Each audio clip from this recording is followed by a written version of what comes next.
भला हुआ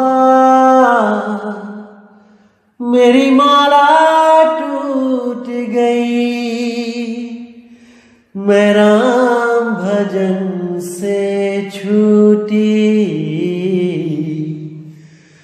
भला हुआ मेरी माला टूट गई, मैं राम भजन से छूटी। मेरे सिर से टली बला, भला हुआ मेरी माला टूट गई, मैं राम भजन से छूटी। मैं राम भजन से छूटी। नमस्कार मेरे प्यारे भाइयों, मेरे परमात्मा के प्यारे जीव हंसों। मैं बंदी छोड़ से हमेशा यही अरदास करूंगा कि आप सब मेरे भाई हमेशा हमेशा हमेशा के लिए इतने विवेकी हो जाएं कि कोई भी काल का दूत, कोई भी अधूरा गुरु आपको भ्रमित ना कर पाए।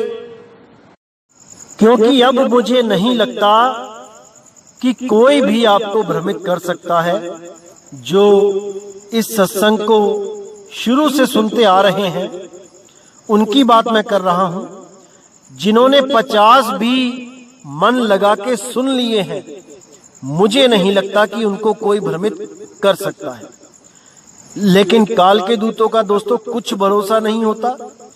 ये कुछ ना कुछ तिगड़म लगाने में लगे ही रहते हैं, ये कुछ ना कुछ भरम देने में लगे ही रहते हैं। लेकिन आप बिल्कुल चिंता ना करें, हर भरम को खत्म किया जाएगा विवेक के द्वारा, परमात्मा की वाणी के द्वारा। आप बिल्कुल चिंता ना करें, आपका भाई हमेशा आपके साथ है। क्योंकि करोड़ों अरबों खरबों जन्म बीत गए, अरबों खरबों युग बीत गए, हम इन्हीं काल के दूतों के चक्कर में अपना जन्म बर्बाद करते आए हैं। जन्मों जन्म हम इन्हीं अधूरे गुरुओं के चक्कर में अपना जन्म बर्बाद करते आए हैं। मेरे भाई, ये जन्म हमने बर्बाद नहीं करना है। पूरा विवेक लगा दो, जितना परमात्मा ने बख्शा है सारे का सारा। और जहां पे थोड़ी कमी पड़ जाएगी, ये भाई आपको विवेक देने के लिए बैठा ही है। बिल्कुल चिंता नहीं करनी है, केवल और केवल ज्ञान को सच्चे मन से, लगन से सुनना है और समझना है। क्योंकि मेरे भाई बार बार ये जन्म नहीं मिलेगा, ये मौका नहीं मिलेगा। अगर ये मौका तुमने गवा दिया तो मेरे भाई 1,84 जून सामने खड़ी है। ऐसे ऐसे शरीरों में जाना पड़ेगा कि लहर अबदाना, हालत खराब हो जाएगी मेरे भाई। अभी तो बहुत अच्छा सुंदर शरीर मिला है, अगर थोड़ा सा कमजोर है कोई बात नहीं, अगर थोड़ा सा टेढ़ा है कोई बात नहीं, रंग काला है कोई बात नहीं, कुछ नहीं होता। आपको इंसान जन्म मिला है, बहुत बहुत बहुत किस्मत वाले हो आप।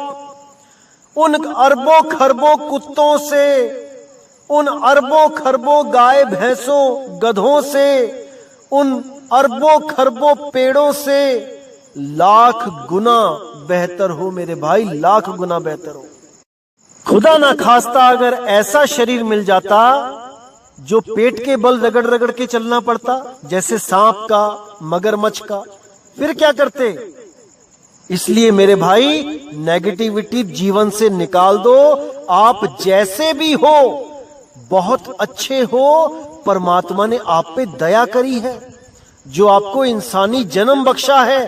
अब इस जन्म को लेखे लगाना है और उसके लिए नाम लेना है, परमात्मा का सच्चा नाम लेना है, सत्य नाम लेना है। झूठे नामों में, अधूरे नामों में जीवन बर्बाद नहीं करना है। अच्छी तरह समझ लो इसको।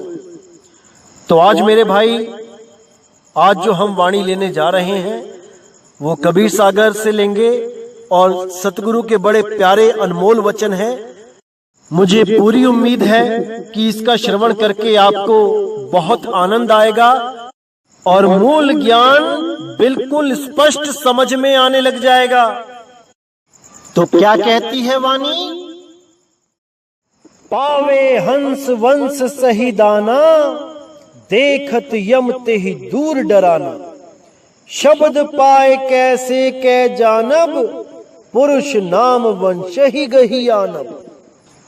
तो साहिब यहां समझा रहे हैं कि जो हमारे वंश में नाम लेगा, वंश मतलब ये नहीं कि कोई गुरु बच्चे पैदा कर रहा है तो वो उसका वंश है। कबीर साहब का वंश केवल गुरु और शिष्य की परंपरा होता है। गुरु का वंश उसका शिष्य होता है, ना कि गुरु के बिंद से पैदा हुआ कोई लड़का बच्चा उसका वंश होता है। अरे जो साधु भोग में पड़ जाए वो तो साधु होता ही नहीं, वो तो गुरु होता ही नहीं। तो यहां उन वंश के लिए बोला गया है जो कबीर साहब के नाद वंश हैं, यानी जो सत्संग के माध्यम से साधु होते हैं, शिष्य होते हैं, ये उस वंश की बात चल रही है। पावे हंस वंश सही दाना, देखत यम ते ही दूर डराना। जो हंस सच्चे वंश में, सच्चे पंथ में नाम ले लेते हैं और सिमरन करना स्टार्ट कर देते हैं, उनको देख के यम के दूत दूर ही खड़े रहते हैं। वो हाथ नहीं डाल सकते उस जीव पे, क्योंकि उस वंश पे कबीर साहब का पंजा होता है, कबीर साहब का हाथ होता है उस पंथ के सिर पे। जो भी सही मर्यादा में रह के भक्ति कर गया, ये काल उसका कुछ नहीं बिगाड़ सकता। तो आगे क्या कहते हैं? शब्द पाए कैसे कै जानब, पुरुष नाम वंश ही गही आनब। कि कैसे जानेगा ये जीव कि जहां पे मैंने नाम लिया है, जैसे कई और भी पंथ चल रहे हैं, कई वंश चल रहे हैं जो अपने आप को कबीर साहिब का ही असली पंथ बताते हैं, असली वंश बताते हैं। तो कई झूठे अधूरे पंथ भी चल रहे हैं। तो जब वहां पे भी नाम ले लेगा ये जीव, तो कैसे पहचानेगा कि मैं सच्चे पंथ में गया हूं कि झूठे पंथ में, कि वहां पुरुष का नाम है भी कि नहीं। पुरुष यानी परमात्मा, क्योंकि कई पंथ ऐसे भी हैं, कई लोग ऐसे भी हैं इस दुनिया में जो आपको कहेंगे कि परमात्मा का नाम लेने के लिए तो बोला ही नहीं कबीर साहब ने। कबीर साहब तो कहते हैं कि तुम्हारा निज नाम सोहंग है, क्योंकि तुम जीव हो और जीव सोहंग होता है, तो तुम सोहंग सोहंग जपो।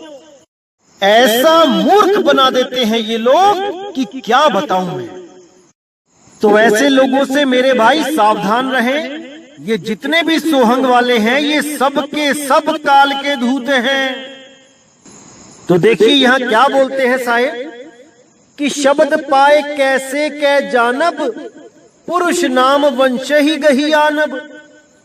कि नाम लेने के बाद कैसे पता चलेगा कि इस वंश में पुरुष का नाम है, यानी परमात्मा का नाम है। यहां जीव का नाम नहीं बोला साहिब ने कि जीव का नाम जपना है, यहां पुरुष का नाम बोला, पुरुष परमात्मा का। तो क्या कहते हैं? शब्द केर पारख इमि करई, बीरा हंस पाए निस्तरही। कि अगर नाम ले भी लिया तो कोई बात नहीं, शब्द की पारख इस तरह करो। शब्द केर पारख इमि करई, ऐसे करो कि बीरा हंस पाए निस्तरही। बीरा यानी वो विवेकी हंस निस्तरण हो जाए, उसका वो बच जाए। कैसे बचेगा? वीर हंस जाते तर जाई, सोई नाम हंस लव लाई।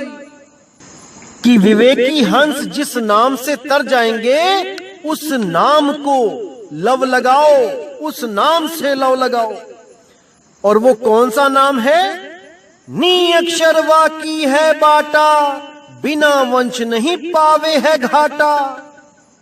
कि वो नाम नी अक्षर है भाई, वो अक्षरों में नहीं है। उसकी यही पहचान है कि वो जाप, अजपा और अनहद, इन तीनों से न्यारा है, सार शब्द है। कुछ लोग तो आपको ऐसा भी बोलेंगे कि कहां भागते रहते हो सार शब्द के पीछे, सार शब्द नाम की कोई चीज नहीं होती, सार शब्द कहीं कोई नहीं दे सकता, कुछ होता ही नहीं है सार शब्द। कई तो ऐसा भ्रमित करने में भी लग जाते हैं। लेकिन मेरे भाई, उनकी तरफ बिल्कुल ध्यान मत देना। परमात्मा का एक ही नाम है और वो सार शब्द है। उसके बिना जितने भी नाम हैं वो सब काल का जाल है। तो कहते हैं नी अक्षर वाकी है बाटा, बिना वंश नहीं पावे है घाटा। कि बिना सच्चे वंश के वो घाट नहीं मिलेगा तुम्हें जिस घाट में परमात्मा बसता है, जिस घाट में परमात्मा का वास है। वो घाट आपको कहीं नहीं मिल सकता जब तक वो पंथ सच्चा ना हो, स्वयं सतगुरु कबीर साहब के द्वारा ना चलाया गया हो, तब तक आपको वो घाट नहीं मिल सकता। तो आगे कहते हैं अक्षर है बहुत अनंता, नी अक्षर तुम खोजो संता। अक्षर उभय काम नहीं सरई, गहनी तत्व वंश चित धरई। यानी कि अक्षर तो बहुत हैं, अनंत हैं। उन्हीं अक्षरों को जोड़ जोड़ के अनंत नाम बना दिए गए हैं हर धर्म में, और उन्हीं नामों को जप जप के ये जीवन बर्बाद हो रहा है। इसीलिए साहिब ने बोला कोटि नाम संसार में इनसे मुक्ति ना होई, गुप्त नाम सतपुरुष का पावे बिरला कोई। तो साफ बोल दिया साहिब ने कि अक्षर है बहुत अनंता, नी अक्षर तुम खोजो संता। कि अक्षर बहुत सारे हैं भाई, अनंत नाम है, लेकिन तुम उस नी अक्षर को खोज लो। किस नी अक्षर को? उस सार नाम को, जिसके लिए साहिब ने बोला सत्य नाम है सार, बूझो संत विवेक करी, उतरो भव जल पार, सतगुरु का उपदेश यही। कि वो सत्य नाम ही सार है, बाकी सब नाम असत्य है, असत्य है, क्योंकि वो सब भाषा का विषय है, बोली का विषय है, अक्षरों का विषय है, नी अक्षर का विषय नहीं है। तो कहते हैं अक्षर उभय काम नहीं सरई, गहनी तत्व वंश चित धरई। यानी इन अक्षरों के जाप से तुम्हारा काम नहीं सरने वाला, तुम्हें बंधन में आना ही पड़ेगा। इसलिए गह निहि तत्व, उस नी अक्षर, उस निहि तत्व, उसको धारण करो और अपना चित्त उस वंश की सेवा में धर दो। सारा जीवन उस वंश की सेवा में लगा दो जहां सतगुरु ने अपना असली नाम बख्श रखा है, जहां पर वो सार नाम बख्शा हुआ है। और कहीं जाने की जरूरत नहीं पड़ेगी मेरे भाई, केवल और केवल सतगुरु शरण में आ जाओ और अपना कल्याण करवाओ। कहीं तीर्थ व्रत पूजा नित्य-नेम करने की जरूरत नहीं पड़ेगी, कोई मंत्र तंत्र उच्चारण करने की जरूरत नहीं पड़ेगी, कोई धूप अगरबत्ती दिया अगरबत्ती दीप जलाने की, फोटो पूजने की, पत्थर पूजने की, मूर्तियां पूजने की जरूरत नहीं पड़ेगी। केवल और केवल नी अक्षर में अपनी सुरती को संभाल लो, केवल उस नी अक्षर में समा जाओ, काम बन जाएगा मेरे भाई। तो आगे कहते हैं यह अक्षर साधु जिन जाना, सो साधु चित हमरे मन माना। और शब्द बहु गहे बनाई, सो साधु चित नहीं समाई। यानी ये अक्षर जो नी अक्षर है, जो अक्षरों में नहीं है, वो अक्षर जो जान गया सतगुरु की शरण में आके, सो साधु चित हमरे मन माना। सो समझ लो कि वो साधु मेरे मन को बहुत प्रिय है, मुझे बहुत प्रिय है। और शब्द बहु गहे बनाई, सो साधु चित नहीं समाई। और जितने भी शब्द मनमुखी शब्द बना बना के ये जो नामदान दे रहे हैं, कोई ओम सोहम सत्य कबीर, कोई ज्योत निरंजन ओंकार आरंकार सोहम सतनाम, कोई सतपुरुष काल मूर्त शब्द स्वरूपी राम, कोई कुछ कोई कुछ कोई कुछ, कहते हैं ये साधु चित नाही समाई। ये साधु मेरे चित्त को नहीं भाते, क्योंकि इन लोगों ने जीवों को भरमा दिया है, उस नी अक्षर से दूर करके इन अक्षरों में उलझा दिया है। तो ऐसे लोगों से बच के रहना है मेरे भाई। कबीर साहब ने इन लोगों को मूर्ख बोला है। कबीर साहब कहते हैं, सारे नाम हम भाख सुनाया, ये मूर्ख जीव समझ नहीं पाया। यानी मैंने अपनी वाणी में इतना भाखा इस सार नाम के बारे में, इस आदि नाम के बारे में, कि वो नी अक्षर है, नी अक्षर है, नी अक्षर है, लेकिन ये मूर्ख जीव, ये मूर्ख गुरु नहीं समझ पाए कि नी अक्षर क्या होता है। सब के सब अक्षरों में ही उलझ गए।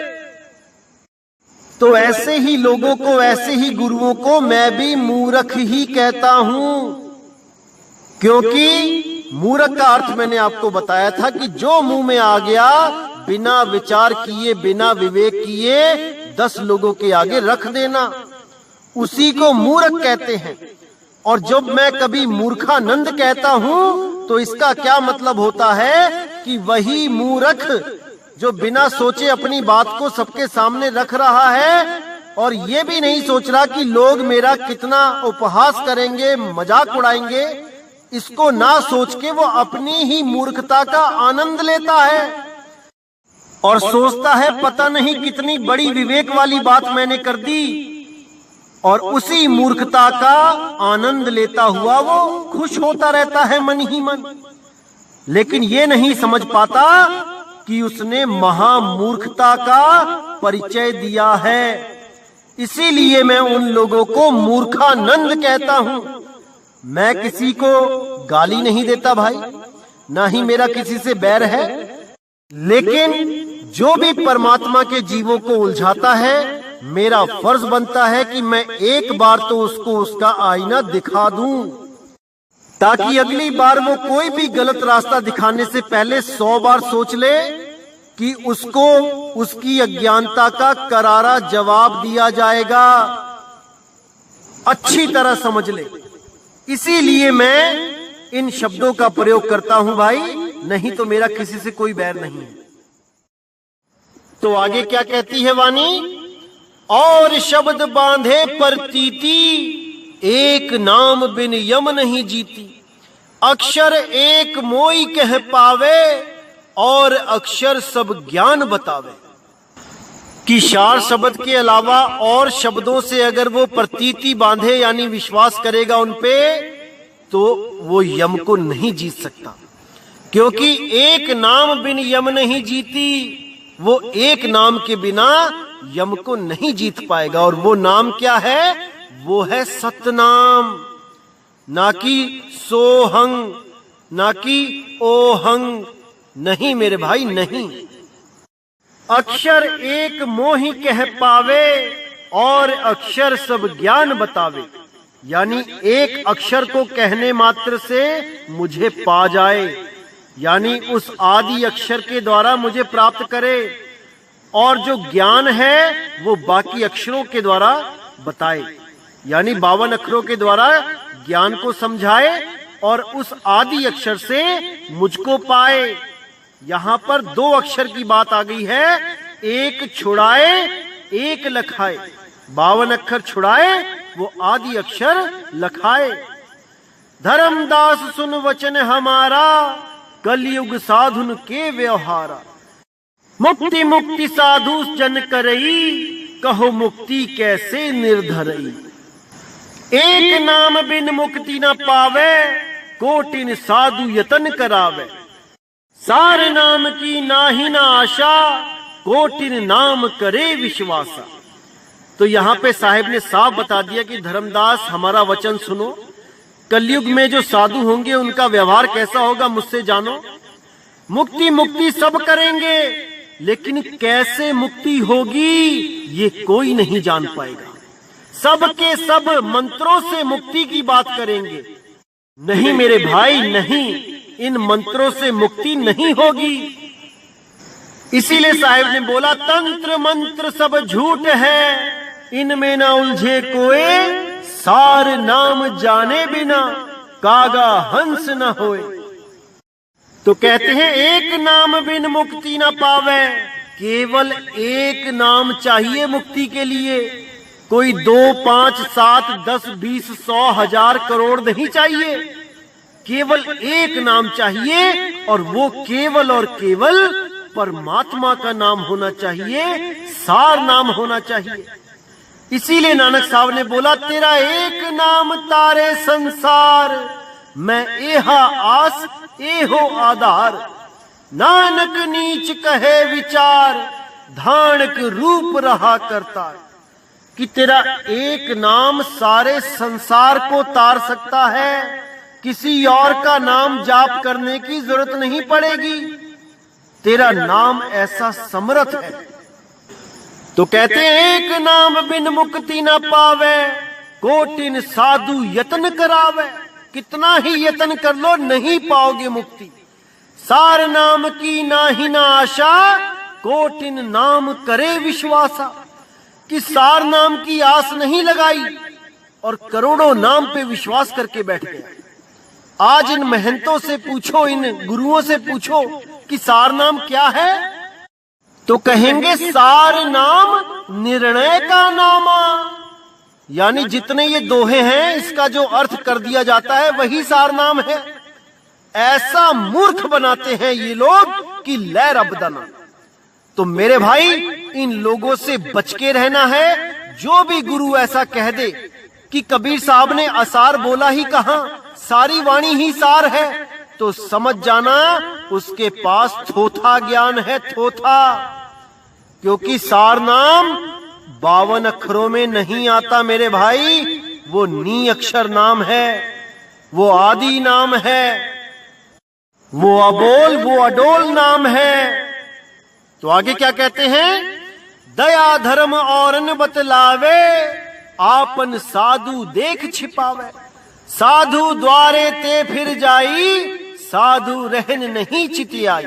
अब देखिए कितनी सुंदर वाणी बोली यहां साहिब ने कि ऐसे ऐसे साधु आएंगे जो दूसरों को तो कहेंगे कि साधु संतों की सेवा करो, यानी हमारी सेवा करो, और दूसरे साधु संतों के पास जाने को भी मना कर देंगे। कहेंगे कि आपने अगर किसी और संत महात्मा का सत्संग सुन लिया तो आपका नाम खंड हो जाएगा। अरे मेरे भाई मुझे एक बात बताओ, जब दूसरे पंथों के लोग आपके गुरु का सत्संग सुनते हैं तब तो आप बहुत खुश होते हो, और जब आपके पंथ का कोई बंदा दूसरों के सत्संग सुनने लग जाए तो आपको पिस्सू पड़ जाते हैं। ऐसा क्यों भाई? आपका पंथ छोड़ के कोई चला जाए तो वो गुरुद्रोही हो जाता है, दूसरे पंथ छोड़ के कोई आपके पास आ जाए तो वो पुण्यकर्मी प्राणी हो जाता है। ऐसा क्यों भाई? तो अपनी ऐसी ही बातों की वजह से ये लोग काल के दूत कबीर साहिब के द्वारा एक्सपोज किए जा रहे हैं। तो साहिब क्या कहते हैं, दया धर्म औरन बतलावे, आपन साधु देख छिपावे। साधु द्वारे ते फिर जाई, साधु रहन नहीं चितियाई। साधु ते साहिब पहचानी, अगम पंथ वह साधु बखानी। यानी साधु द्वार से भी निकल जाएगा फिर जाएगा तब भी उसको कोई पूछेगा नहीं। तो साहिब कहते हैं साधु ते साहिब पहचानी, कि अगर साहिब की पहचान करनी है तो केवल साधु ही करवा सकता है भाई। साधु ते साहिब पहचानी, अगम पंथ वही साधु बखानी। वो साधु अगम पंथ बता सकता है जिसको तुम सुनना नहीं चाहते हो, जिसके सत्संग को तुम सोचते हो सुन लिया तो नाम खंड हो जाएगा।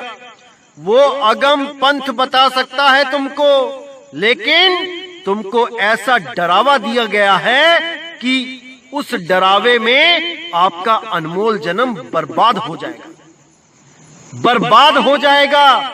इसलिए इस डरावे से बाहर आओ और सब के सब किसी भी महात्मा का सत्संग हो जरूर सुनो। पता नहीं किस महात्मा के मुख से आपको वो परमात्मा का सार संदेश मिल जाए। इसीलिए वाणी में बोला, कोई आन मिलावे मेरा प्रीतम प्यारा, हूं तिस पे आप बेचाई। यानी कोई तो मुझे उस मालिक का भेद बता दे, कैसे मुझे उस मालिक से मेरा मिलन होगा मुझे बता दे, कोई भी बता दे। मैं अपना एक एक अंग उसके नाम पे बेच दूंगा।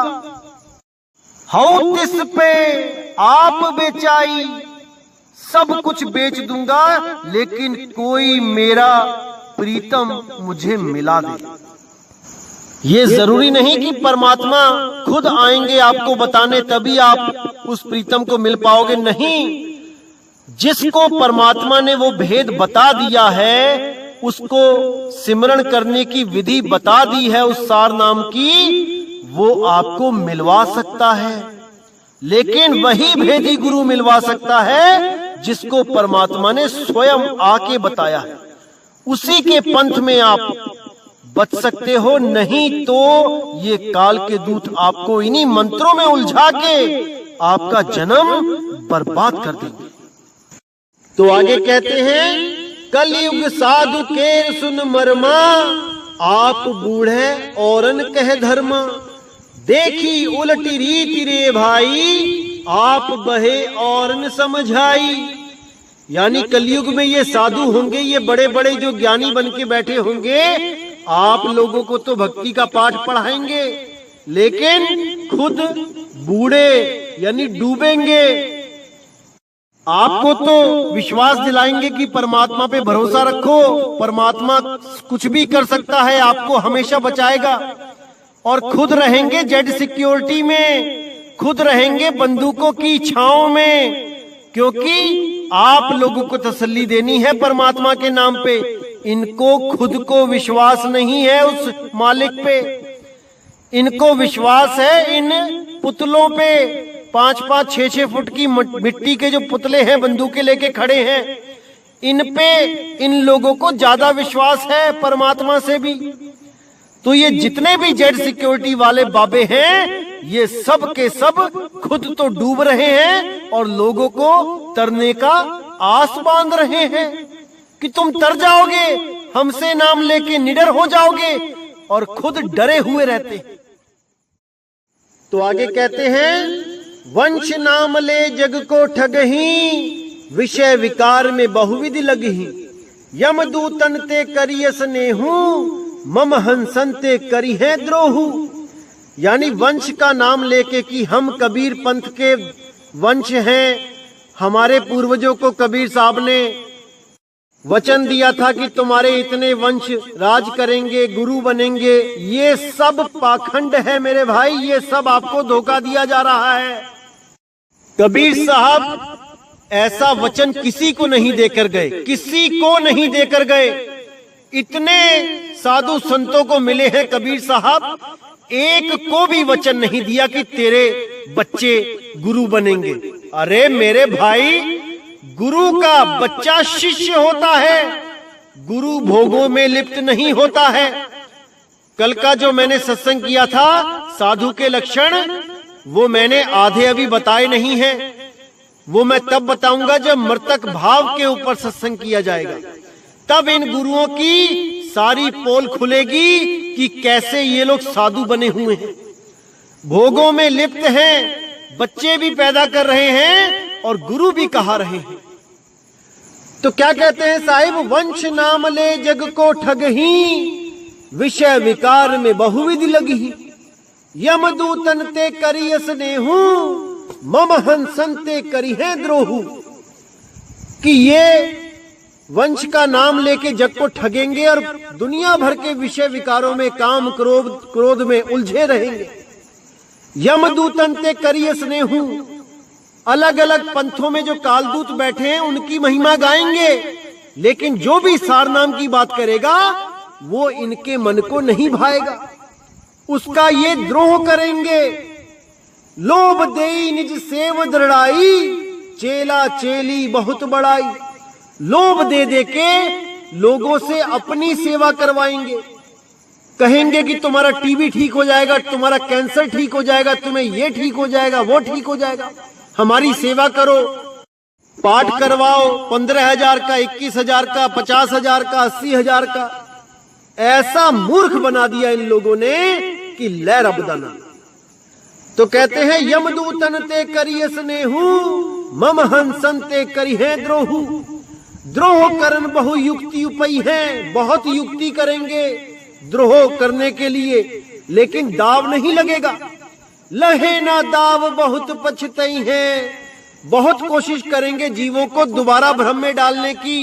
जो हमारे सत्संग को सुन लेता है उनको दोबारा भ्रम डालने के लिए दुनिया भर के YouTube चैनल बना के आएंगे ये लोग, हमारे खिलाफ बोलेंगे और दूसरे कालदूतों की महिमा भी गाएंगे कि वो भाई सही कहता है, दूसरा भी सही लगता है, लेकिन ये नितिन दास ये जहर लगता है, क्योंकि इन सब की दुकानें नितिन दास की वजह से टूट रही हैं। इसलिए मैं इनको कड़वा जहर लगता हूं। 2020 आने दो मेरे भाइयों, गली गली में मेरे खिलाफ YouTube चैनल बनेंगे, देखते जाना।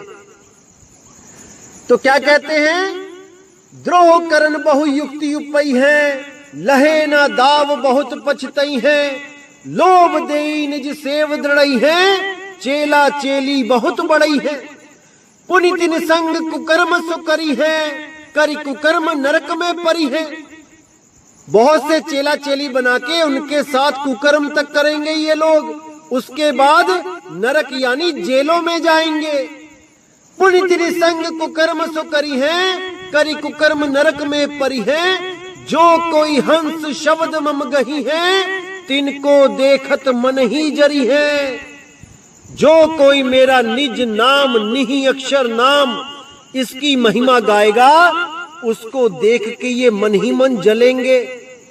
साधु महंत बहु भेषाधारी, करी है ठगी होए मिथ्याचारी। तो ऐसे साधु संत बहुत मिलेंगे, भेष धारण करने वाले बहुत मिलेंगे, लेकिन मिथ्याचारी होंगे ये लोग। और जो भी परमात्मा के सच्चे नाम उस सार शब्द की महिमा गाएगा, ये सब उससे राड़ बढ़ाएंगे, झगड़ा ठानेंगे। इसीलिए साहेब ने बोला, जो कोई मम शब्द प्रगटे हैं, तिन संग सो रार बड़े हैं। अस साधु मेहनतन की करनी, के तक सुनाऊं तो ही वर्णी। कि मैं तुझे क्या बताऊं धर्मदास, जो भी मेरे सार शब्द की महिमा गाएगा, ये सब उससे रार बढ़ाएंगे, उसको नीचा दिखाने की कोशिश करेंगे, उसको झूठा बताने की कोशिश करेंगे, उससे झगड़ा ठानेंगे, गालियां तक देंगे। लेकिन जो सच्चा हंस होगा वो मेरे इस प्रचारक की, मेरे शब्द की महिमा गाने वाले की बात को अच्छी तरह समझेगा और सत्य का साथ देगा, असत्य को त्यागेगा, तभी मैं उसको इस भवजल से पार कर पाऊंगा। अगर वो पक्षपात कर लेगा और मेरी वाणी को नहीं समझेगा, तो मैं चाहकर भी उसको पार नहीं कर सकता। तो धर्मदास, ऐसा समय आएगा जब घर घर में सतनाम का डंका बजेगा। वो समय अब आ चुका है, वो समय अब आ चुका है मेरे भाई। अब विवेक बढ़ा लो और इस जन्म मरण से हमेशा के लिए मुक्ति पालो। अगर अभी भी नहीं समझे तो मेरे भाई कभी नहीं समझोगे, कभी नहीं।